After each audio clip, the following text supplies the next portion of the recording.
उलमाए ज़बील एहतराम, खुसूसियत के साथ गुले गुलजार अशरफियत,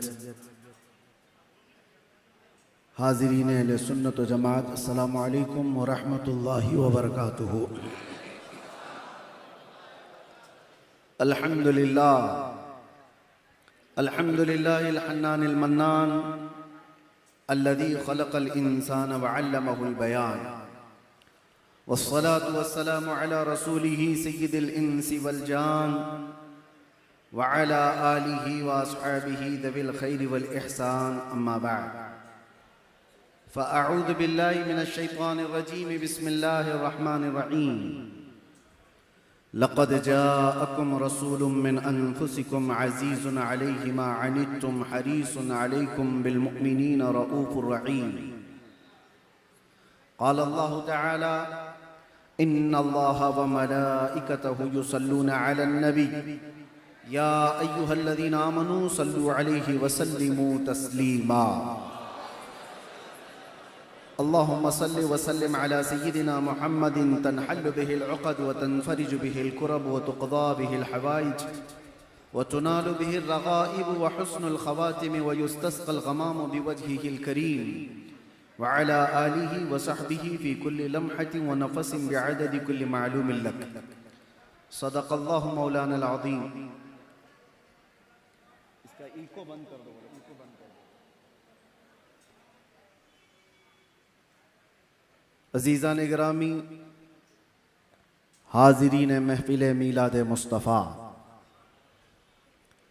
आज की हमारी ये बज़्म, जैसा कि आपको मालूम है, 20 अप्रैल का दिन है। शम्सी तारीख के एतबार से कायनात के आका व मौला रूही फ़िदा मुहम्मदुर रसूलुल्लाह सल्लल्लाहु तआला अलैहि वसल्लम के इस कायनात पे जलवा फ़िगन होने की तारीख़ है। और मैं ये कहता हूँ, आज की तारीख की खुशी सिर्फ मुसलमानों का हक नहीं, पूरी इंसानियत का हक है। वो रसूल सिर्फ मुसलमानों के नहीं हैं, पूरी इंसानियत के लिए आए हुए हैं। इसीलिए कुरान ने ये नहीं कहा वमा अरसलनाका इल्ला रहमतल लिल मुमिनीन, बल्कि कुरान ये कहता है वमा अरसलनाका इल्ला रहमतल लिल आलमीन। महबूब, हमने आपको सारे जहानों के लिए रहमत बनाया है, सिर्फ मोमिनों के लिए नहीं। इसीलिए एक हिंदू शायर ने कहा था, और वहीं से हम शुरू कर रहे हैं, इश्क गर हो जाए तो चारा नहीं, इश्क गर हो जाए तो चारा नहीं, मोहम्मद पे सिर्फ मुसलमान का इजारा तो नहीं। मेरे अजीज़ों, अकल रखने वाले और समझ रखने वाले समझते हैं कि वो रसूल पूरी कायनात को एक इनकलाबी ज़िंदगी देने के लिए आए थे। इसीलिए गौर व फिक्र से मेरे आका की सीरत पढ़ने वाले यूं कहते हैं, सुबह तैबा में हुई बटता है बाड़ा नूर का, सदका लेने नूर का आया है तारा नूर का, आई नई हुकूमत सिक्का नया चलेगा, आलम में रंग बदला सुबह शबे विलादत। जिसने बहुत करीब से मेरे आका को देखा वो कहता है कि पूरी कायनात में अगर रंग बदला है तो वो मीलाद मुस्तफ़ा की बरकत से बदला है। आज का दिन मनाना ये रज़ा अकेडमी, सुन्नी जमीयतुल उलमा या सुन्नी बिलाल मस्जिद का ही हक नहीं है, और ना ही इस इलाके या किसी खित्ते के मुसलमानों के ऊपर यह फरीज़ा है, बल्कि आज का दिन हर उस बेवा को खड़े होने का है जिसको मेरे आका ने इज्जतें अता की है। आज का दिन हर यतीम का दिन है जिसको मेरे आका ने कंधों पर बिठा करके इज्जत अता की है। आज का दिन उन कमजोरों के लिए है जिनके सहारा मेरे मुस्तफ़ा सल्लल्लाहु अलैहि वसल्लम बनकर तशरीफ लाए।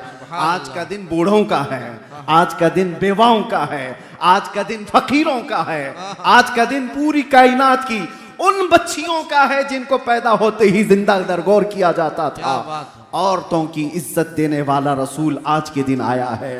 बेवाओं को शरफ बख्शने वाला रसूल आज के दिन आया है।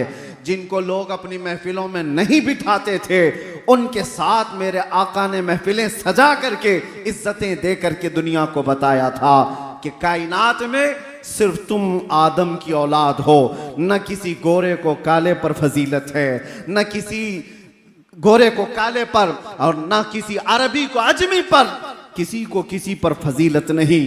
बल्कि मेरे आका सल्लल्लाहु अलैहि वसल्लम ने फरमाया कुल्लुकुम मिन बनी आदम व आदम मिन तुराब, तुम सब मिट्टी से बनाए गए आदम की औलाद हो।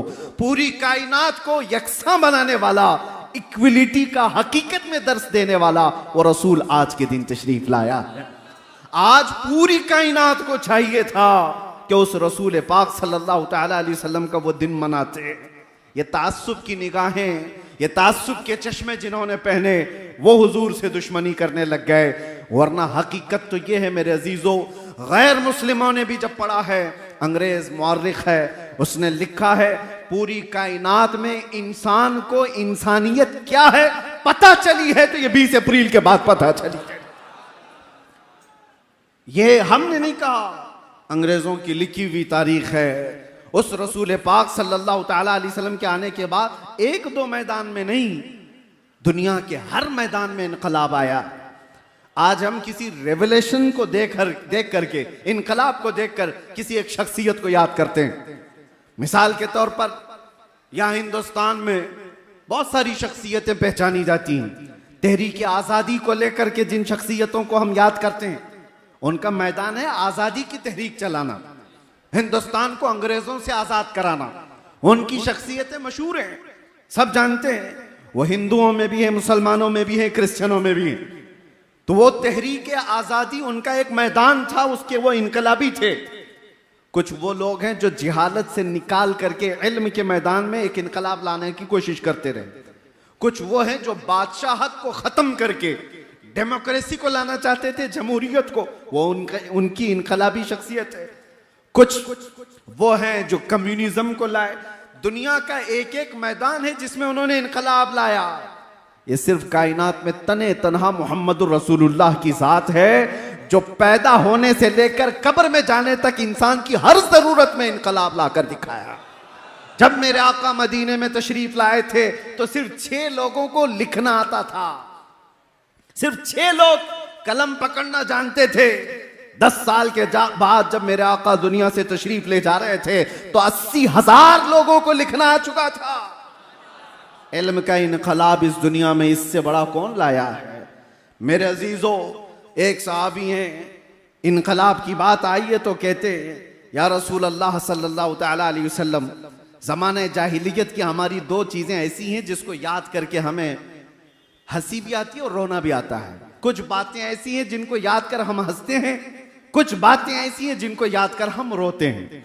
उस सहाबी ने जब ये कहा, मेरे आका सल्लल्लाहु तआला अलैहि वसल्लम पूछते हैं कौन सी बातें जिस पर तुम रोते हो और जिस पर तुम हंसते हो? वो सहाबी कहते हैं हंसने की बात तो ये है कि हमें अक्ल और शऊर नहीं, हमको किसने पैदा किया और हमारा राज़िक कौन है, हमारा खालिक कौन है, इसका शऊर नहीं था। तो हमने अफवाहों पर यकीन करते हुए अपने अपने खुदा बना लिए थे। आटे के खुदा बनाते थे और आटे का खुदा बनाकर सफर में भी लेकर के चलते थे। तवज्जो चाहता हूं। और वो सहाबी कहते हैं जब रास्ते में कभी खाना खत्म हो जाता तो हमारे खुदा का कभी हाथ तोड़ के खा लेते थे। आटे का तो था, खाने की चीज थी। कभी पैर तोड़ के खाते और ज्यादा भूख लगे तो गर्दन भी तोड़ के खा लेते थे। वो खुदाओं के साथ ये हश्र करते थे। वो सहाबी कहते हैं आज जब हमें ये बात याद आती है तो हंसी आती है कि हम जिसकी इबादत करते हैं उसी को तोड़ के खाते भी थे। और दूसरी बात वो सहाबी कहते हैं या रसूल अल्लाह सल्लल्लाहु अलैहि वसल्लम, वो बातें जो याद करके हमें रोना आता है। वो कहते हैं मेरे खुद की 5 बेटियां पैदा हुई हैं और हर बेटी को मैंने कब्र खोद करके दफन कर दिया। आखिरी बेटी बड़ी हो गई थी। मेरे सफर में जाने के वक्त, मैं तिजारत के सफर पर था, मेरी बीवी ने बताया नहीं और बेटी पैदा हो गई। माँ कैसे मारे? 4 बेटियों को तो मैं पैदा होते ही गर्दन मरोड़ कर खत्म कर चुका था। 5वीं थोड़ी बड़ी हो चुकी थी मेरे आने के बाद। फिर जब मुझे पता चला 5वीं भी बेटी है तो अब तो वो पहचानने लग गई थी। लेकिन मेरा दिल इतना सख्त था कि मैं उस पहचानने वाली और मुझे बाप कहकर पुकारने वाली बेटी को भी घसीटता हुआ ले गया और उसकी चीखों को नहीं सुना, कब्र खोदा और उसको जिंदा मैंने दफन कर दिया। उसकी चीखें मेरे कान को आज भी अंदर गूंजती हुई नजर आती हैं। रसूल पाक सल्लल्लाहु तआला अलैहि वसल्लम के पास वो आकर कहते हैं, जब जमाने जाहिलियत की यह बात हम याद करते हैं तो सेना कलेजा मुंह को आता है, दर्द होता है कि हमें अल्लाह ताला ने बेटियां दी थी तो हम ऐब समझते थे।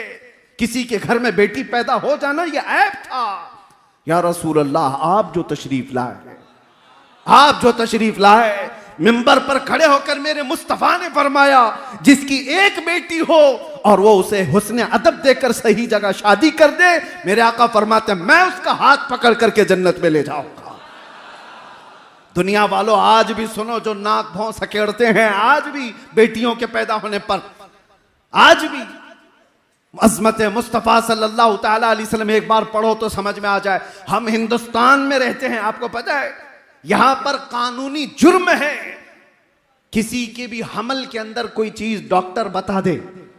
5 महीने 6 महीने का जब हमल हो जाता है तो डायग्नोस किया जाता है, सोनोग्राफी होती है, सीटी स्कैन होते हैं, डॉक्टर्स इतना तो मालूम कर लेते हैं कि पेट में बच्चा लड़का है कि लड़की है। लेकिन पूरे हिंदुस्तान में आप देख लें ये गैर कानूनी मालूम करना, क्यों?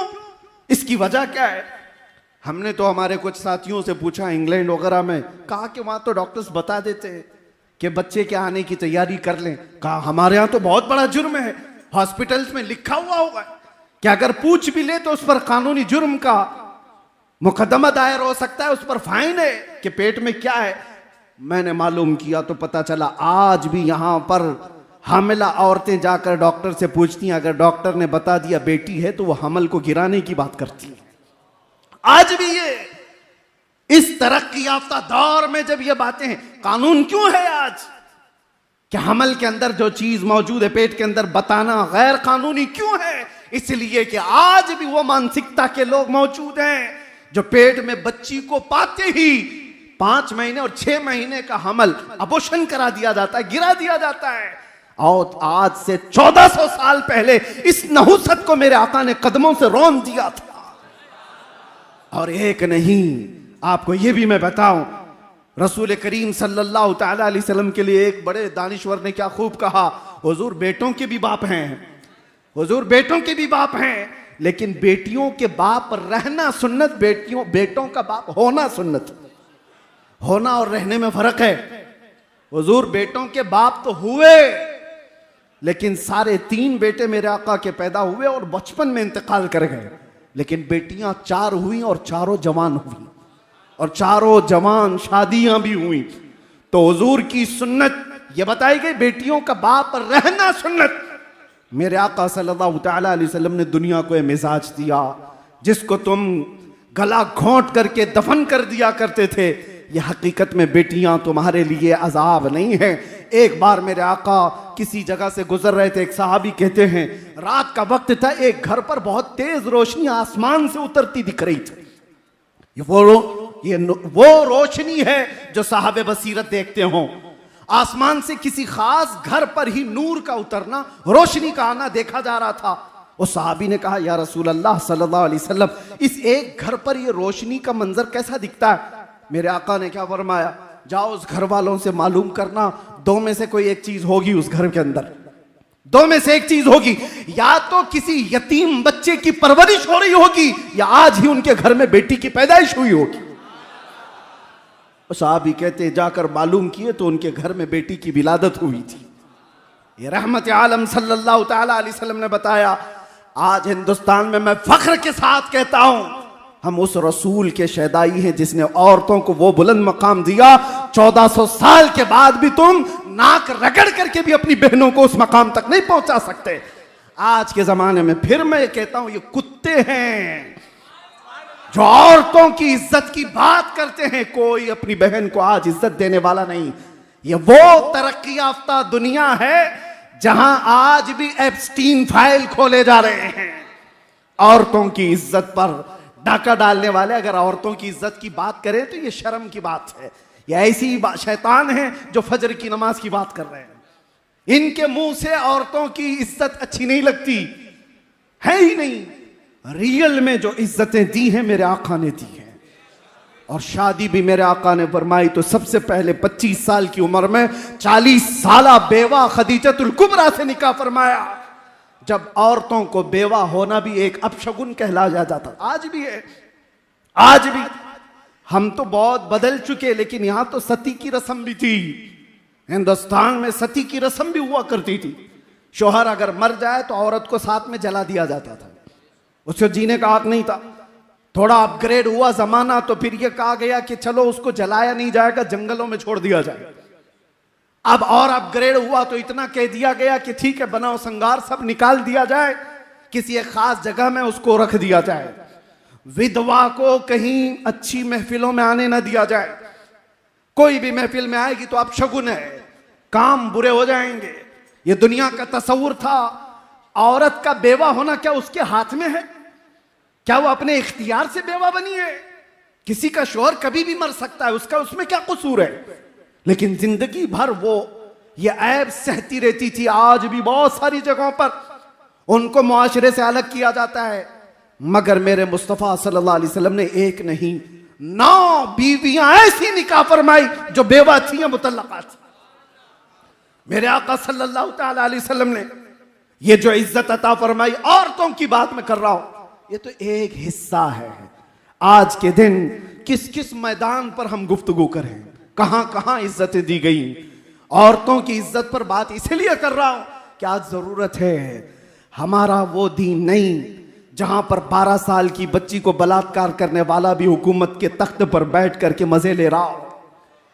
वो दीन नहीं है। ये दीन तो ये मेरे आका सल्लल्लाहु ताला अलैहि वसल्लम ने फरमाया, नजरों को भी उठाओगे तो नजर का जिना है। और ये भी नहीं है कि मुसलमान औरतों की इज्जत है। इस्लाम हर एक बेटी की इज्जत को वैसे ही समझता है जैसे मुसलमान बेटी की इज्जत है। ऐसा नहीं है कि जिना का अजाब, जिना की जो सजा है सिर्फ मुसलमान लड़की से करने पर जिना की सजा है। किसी भी घर की बेटी के साथ अगर किसी ने ज्यादती की तो सजा वही है। वो चाहे हिंदू की बेटी हो, चाहे वो यहूदी की हो, चाहे ईसाई की बेटी हो। ये इस्लाम ही है जो सारी बेटियों को एक सम्मान देता।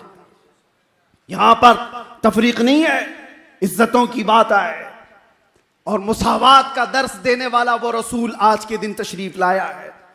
औरतों को तो चाहिए था कि आज के दिन मेरे आका सल्लल्लाहु ताला अलैहि वसल्लम की अजमत के नारे लगाती। ये वो औरतें हैं जो आज भी 5 जेवर सब औरतों के यहां अक्सर पाए जाते हैं ना, देखे होंगे आप। गले में नेकलेस, दोनों हाथों में चूड़ियां, दोनों पैरों में पायल, तकरीबन सब औरतें पहनती हैं। तारीख आप पढ़ करके देखो, यूनान की उस वक्त की पॉश हुकूमतें भी और पहले के दौर की हुकूमतें भी ये मीटिंग करती थी औरत को इंसान समझा जाए कि नहीं समझा जाए। और उस दौर में बाज लोगों ने कहा कि ठीक है ये इंसान है, लेकिन इसको साथ में अगर कहीं ले जाना है बाजार में तो 5 जंजीरें पहनाकर, एक गले में, 2 हाथों में और 2 पैरों में 5 जंजीरें डाल करके औरत को बाजार ले जाया जाता था। औरत की यह हैसियत थी। मेरे मुस्तफा सल्लल्लाहु अलैहि वसल्लम ने इन जंजीरों को तोड़ा और उन जंजीरों को औरतों की जेवर बना दिया गया। शक्ल तो बाकी है लेकिन जंजीर नहीं है। औरतों को इज्जत इस कायनात पर जिसने दिया है वो मेरे मुस्तफा ने अता किया है, रसूल करम सल्लल्लाहु ताला अलैहि वसल्लम ने अता किया है। अजीजा ने गिराम वखार, आज इसलिए भी मैं बात कर रहा हूं कि 2 चीजें बहुत बड़ी सख्त हैं दुनिया में, औरत और दौलत। इस पर कंट्रोल अक्सर लोग खो जाते हैं, यहीं से तो गुमराही आती है। इन 2 चीजों की लिमिटेशन मेरे आका ने जो तय की है वो कितनी बेहतरीन है।